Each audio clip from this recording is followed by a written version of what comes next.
के अंदर हमें देखने को मिलता है कि यस बैंक तो हर तरह की तरह अच्छा ही अपना प्रदर्शन करता है, फिर भी उसके शेयर के प्रति इतनी बड़ी चीज़ें हमें देखने को, अगर आपको समझना है तो आपको कंपनी के काम समझने चाहिए कि IRFC क्या काम करता है, RVNL क्या काम करता है, IRCTC क्या काम करता है। तो एक पॉजिटिव थिंग आपको ये भी रखनी है। दूसरा, देश के अंदर विनिर्माण क्षेत्र बढ़ता जा रहा है, उद्योग बढ़ते जा रहे हैं, वो भी आपको देखना है। तीसरा,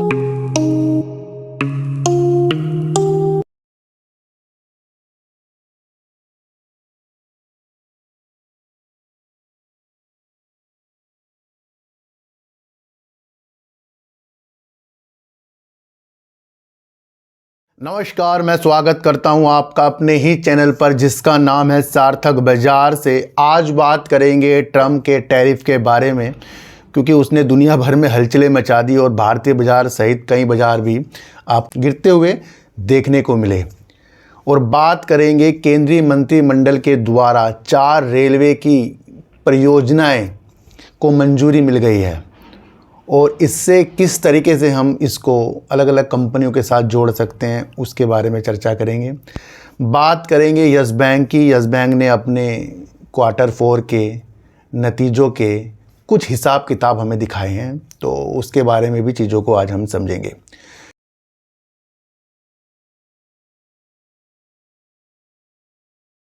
देखो सर, सबसे पहले मैं आपको एक चीज़ बता दूं, जब ट्रम्प ने ये कहा था कि जो जितना मेरे पे टैरिफ लगाएगा मैं भी आसान शब्दों में उतना ही लगाऊंगा, ये उसने भारत को भी कहा है।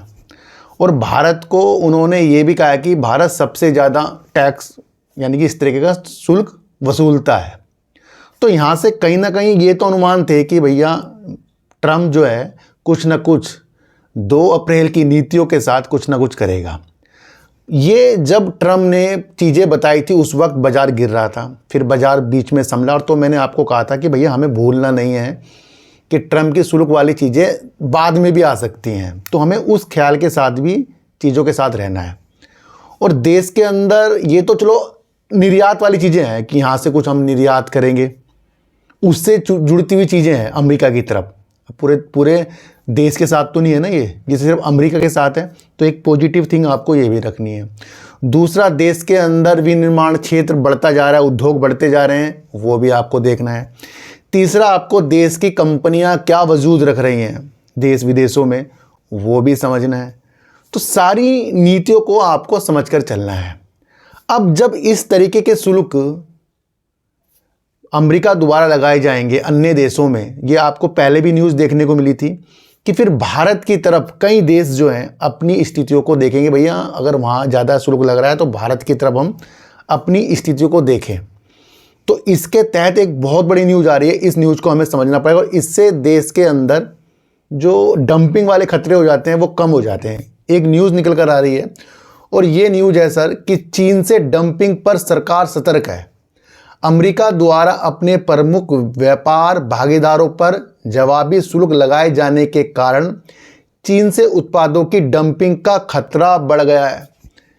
क्यों बढ़ गया है? ये आपको पहले ही पता है कि चीन यहाँ पर पहले भी चीज़ें जो हैं निर्यात, यानी वो तो निर्यात यहाँ हम आयात करते रहते हैं और उससे स्टील सेक्टर और अन्य सेक्टर आपको टेंशन में आते हुए देखने को मिले हैं। तो एक कारण ये भी आपको देखने को मिल रहा है। तीसरी तरफ अगर हम और देखें तो ऐसे में सरकार अन्य देशों से भारत आने वाले माल पर कड़ी नज़र रख रही है कि अन्य देशों से जो भी माल भारत के अंदर आएगा उसके ऊपर कड़ी नज़र है। अगर हम देखें तो वाणिज्यिक विभाग लगातार आंतरिक बैठक कर रहा है ताकि ऐसी स्थितियों से निपटने के लिए रणनीति बनाई जा सके। तो रणनीतियों पे काम हो रहा है ना। एक व्यक्ति ने कहा था रणनीतियों से क्या होता है? भैया रणनीतियों से बहुत कुछ होता है अगर हम चीज़ों को समझें।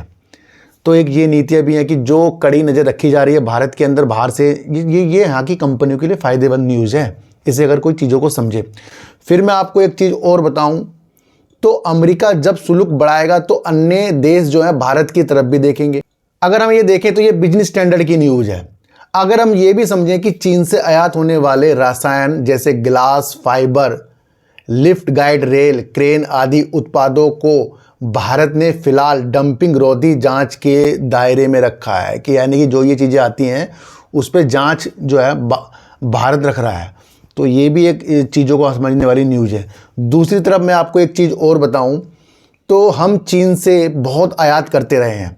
2020 और 21 के अगर मैं आपको डाटा समझाऊं तो करीब करीब 65.21 अरब डॉलर का जो है वहाँ से हमने यहाँ पर आयात किया, और ये बढ़कर 2024-25 अप्रैल से फरवरी तक करीब करीब 103.7 अरब डॉलर हो गया।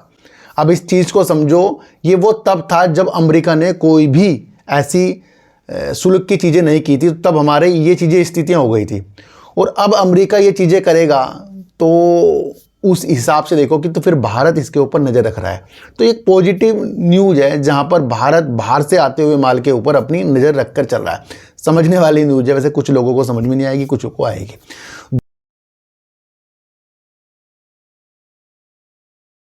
दूसरी तरह अगर हम देखें तो हम बात करते हैं कि रेलवे सेक्टर की तरफ कौन सी कंपनी क्या क्या वर्क कर रही है। देखो सर, अगर रेलवे सेक्टर की तरफ अगर आपको समझना है तो आपको कंपनी के काम समझने चाहिए कि IRFC क्या काम करता है, RVNL क्या काम करता है, IRCTC क्या काम करता है, इरकॉन क्या काम करता है, टमैक्सको रेल क्या काम करता है। इसी तरीके से अन्य जो भी कंपनी है भारत के अंदर जो रेलवे के लिए वर्क करती है, वैसे सेल भी करता है, तो वो क्या काम किस लिए कर रहे हैं, तो वो भी चीज़ें हमें समझकर इस न्यूज़ को समझना पड़ेगा। देखो सर, एक न्यूज़ निकल कर आई है, ये बहुत बड़ी न्यूज़ है, तो एक न्यूज़ आई है तो इस न्यूज़ को भी हम समझ लेते हैं। तो केंद्रीय मंत्रिमंडल ने रेलवे के लिए करीब करीब 18,698 करोड़ की 4 परियोजनाओं को मंजूरी दे दी है।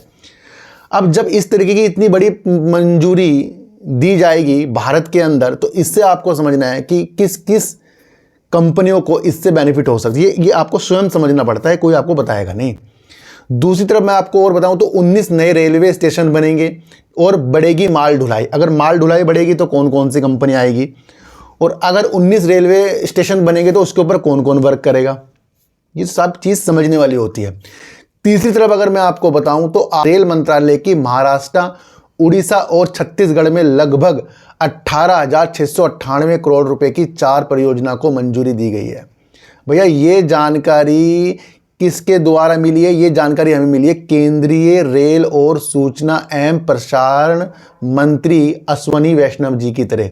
तो ये मंत्री जी ने हमें चीज़ें बताई हैं जो ये मंजूरी मिली है। और अगर इससे थोड़ा सा आगे हम बढ़ें तो ये हमें समझना चाहिए, इन 4 परियोजना से भारतीय रेलवे के मौजूदा नेटवर्क लगभग 1,247 किलोमीटर की वृद्धि होगी और 680 किलोमीटर नए रूट जोड़े जाएंगे। तो ये क्या होगा? पटरी बिछाने वाला, इंफ्रास्ट्रक्चर, विद्युतीकरण, नए नए स्टेशन बनना, फिर उसके अंदर खान पान की चीज़ें रखना। तो किन किन कंपनियों को आपको इसकी स्थितियाँ दिख रही है ना। तो हम तो समझने वाली चीज़ें समझ जाते हैं, और वो चीज़ें अगर किसको समझ में आए तो ये बहुत बेनिफिट हमारे लिए हो जाता है। तो ये रेलवे की जो है 4 परियोजनाओं को मंजूरी केंद्रीय मंत्रिमंडल से मिल गई है, और इसके ऊपर जो जो चीज़ें होंगी वो मैंने आपको बता दी है।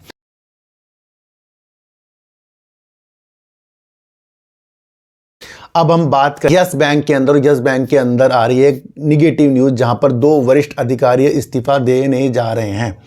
तो ये जो न्यूज़ आई है CNBC TV 18 की दी गई न्यूज़ है। उनको 2 मामले से जुड़े सूत्रों के द्वारा ये चीज़ें पता लगी हैं।